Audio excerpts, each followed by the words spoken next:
안녕하세요. 펀드매직입니다. 타이거 미국 테크 탑 10이라고 해서 나스닥 상장되어 있는 거대 플랫폼 기업들 상위 10개에 투자하는 ETF가 있습니다. 대표 종목에 투자하다 보니까 시가총액도 벌써 ETF만 한 1조 4천억 가까이 갔던 적이 있을 정도로 크게 규모가 늘어났는데, 이 대표 종목마저도 연초 이후로 크게 하락을 했습니다. 그래서 왜 하락했는지 한번 살펴보도록 할게요. 올해 연초 이후로 특히 5월 25일로 미래에셋 자산운용에서 좋은 리포트를 발간해 주셨는데, 다른 것보다 저는 되게 정직하다 생각이 들었던 게, 대부분 조금 면피하고자 좋은 구간을 끊어서 보고서를 쓰실 수도 있는데 5월 25일이 가장 하락했을 때더라고요. 왜냐하면 지금 한 27%대까지 하락을 했다가 연초 이후로, 지금 이 방송을 찍는 제가 6월 10일 지난 수준으로 확인해 보니까 22%대까지 반등은 했어요. 하지만 연초 이후로 20%대 큰 폭의 하락, 그리고 나스닥 대비했을 때도 한 3.4%포인트 정도의 추가 하락을 경험하는 상황입니다. 대표 종목도 이렇게 크게 타격을 받네요. 코로나 이후로 이런 디지털 경제의 수혜를 받는다라고 하면서 이를 리딩하는 나스닥의 빅테크들의 주목이 많았었는데, 이게 이제 판판이 지금 금리 상승과 인플레와 함께 깨지고 있는 국면이 올해의 상황이라고 볼 수 있습니다. 펀드의 규모로 살펴보면은 기준 가격은 비록 좀 하락을 하고 있는데요. 규모는 좀 꾸준히 늘어나고 있어요. 1조 아직도 한 3천억 정도의 수준으로 엄청난 규모를 좀 유지하고 있네요.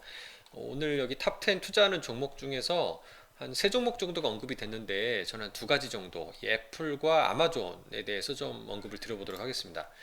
네, 여기 FYEQE, CY1QE라고 되어 있는데, 여기 좀 이제 회계연도냐 캘린더 이어냐라고 되어 있는데, 실제로 캘린더 이어, 그러니까 올해 1분기 실적이라고 보시면 되는 게 정확하고요. 2022년 1월에서 3월 기준이라고 적혀 있죠, 밑에. 네. 그래서 이제 애플에서는 공식적인 가이던스를 발표하지 않는다고는 하지만, 일단 발표된 회계 수치를 가지고 보면은, 네, 이게 이제 올해 1분기 수치예요. 플러스긴 한데 전분기 대비했을 때는 한 28% 마이너스가 됐다, 하락했다라고 보는 거고, 대신 작년 동분기 대비했을 때, 작년 대비했을 때 한 5.8% 정도 플러스 됐다고 합니다. 근데 다만 이제 올해 2분기의 실적은 상당히 비우호적일 거라는 것을 컨퍼런스 콜로 밝혀줬다는 게 되게 좀 잘 생각해봐야 될 부분이에요. 그러니까 1분기도 좀 살짝 전분기 대비 감소했는데 2분기 실적도 안 좋을 것 같다라고 대놓고 지금 조금 걱정하고 있다라는 게 이제 힌트로 읽혀진다는 거죠. 이유는 코로나19로 봉쇄된 중국에서 애플 그 제품 뭐 아이폰 생산돼서 넘어오는 그 공급이 차질이 생긴다는 거죠. 반도체 여전히 부족합니다. 러시아 우크라이나 전쟁으로 매출 감소하는 부분도 반영될 거다라는 거예요. 이런 등등 때문에 2분기 좀 어려울 것 같다라는 전망을 하고 있고요.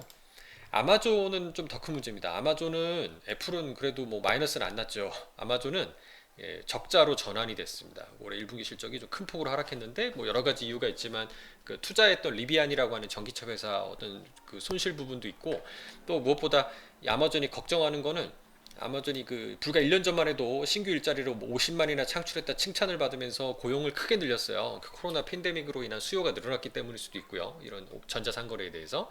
근데 이게 역으로 지금 요새 물가 상승 걱정하잖아요.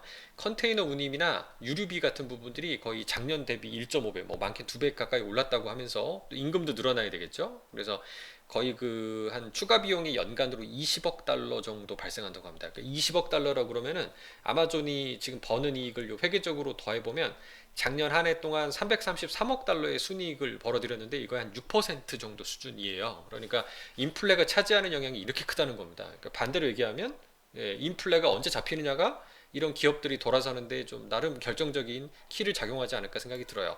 벌써 뉴스를 보시면 경기 둔화에 대한 빨간불 우려를 하면서 아마존, 오늘 다루지 않은 MS 같은 경우도 채용을 줄이고 있다고 나오지 않습니까? 이런 부분들은 이 미국 고용시장 전체 매크로에 영향을 주는 바도 큽니다. 만약에 고용이 회복된다 그러면 경기가 살아나니까 괜찮지라고 많이 이제 안심할 수 있는데, 이제 고용도 아마존이 신규 창출 안 해주니까 꺾일 가능성이 커질 수도 있다는 거죠. 그래서 이런 등등은 뭐 나쁘다는 게 아니라, 이런 다 순환적인 국면 속에서 조금 쉬어짐이 길어질 수도 있습니다. 지금은 적립식으로 대응을 할 때라는 게 분명하다는 거고, 핵심 키는 인플레가 잡히는 게 언제인가를 보는 게 아닌가 싶습니다. 감사합니다.